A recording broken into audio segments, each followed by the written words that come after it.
देवी कालरात्रि भी हिंदू धर्म की सर्वाधिक महत्वपूर्ण देवियों में से एक है। देवी माता का यह स्वरूप अत्यधिक उग्र और तीव्र माना जाता है।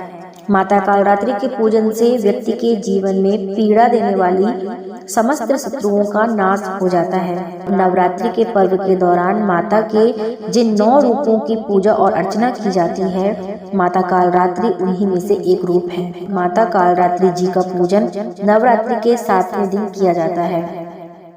माता कालरात्रि का पूजन जो भी सच्ची श्रद्धा और भक्ति के साथ करता है, माता उसके जीवन में आने वाली समस्त विपदाओं को हर लेती है।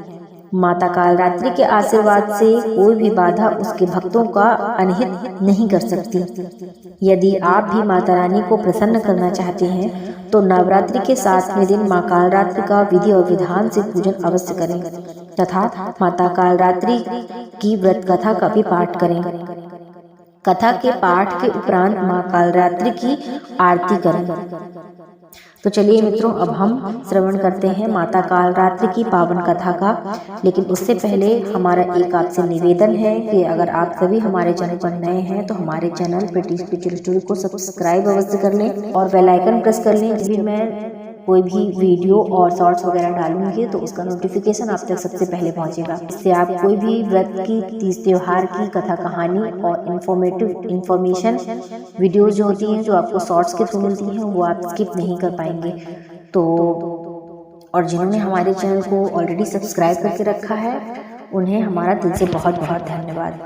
पौराणिक कथा के अनुसार रक्तबीज जब सभी देवताओं को पराजित कर उनके राज्य को छीन लिया था, तब सभी देवता दानवों की शिकायत लेकर महादेव जी के पास गए। महादेव शिव शंकर ने अपने पास बुलाए गए सभी देवतागण से उनके आने का कारण पूछा। तब देवता ने रक्तबीज के किए गए अत्याचारों को त्रिलोकीनाथ से कह सुनाया। यह सुनकर भगवान शिव शंकर ने माता पार्वती जी से अनुरोध किया कि हे देवी, तुम तुरंत उस राक्षस का संहार करके देवताओं को उनका राजभोग वापस दिलाओ। रक्तबीज को वरदान प्राप्त था कि उसकी एक भी रक्त की बूंद जो कि पृथ्वी पर गिरेगी, उससे एक और रक्तबीज जन्म ले लेगा। जब माँ दुर्गा रक्तबीज का वध कर रही थी, उस वक्त रक्तबीज के शरीर से जितना भी रक्त गिर जाता था, उससे वैसे ही सैकड़ों दानव उत्पन्न हो जाते थे। तब देवी पार्वती ने वहां साधना की। माता की साधना की तेज से कालरात्रि जी उत्पन्न हुई। तब माँ पार्वती ने कालरात्रि से उस राक्षसों को खा जाने का निवेदन किया। जब माता ने उसका वध किया तो उसका सारा रक्त वह पी गई और रक्त की एक भी बूंद भूमि पर गिरने नहीं दी। इसलिए माता के इस रूप में उनकी जीभ का रंग लाल है। इस तरह से माँ कालिका रणभूमि में असुरों का गला काटते हुए गले की मुंड की माला पहनने लगी।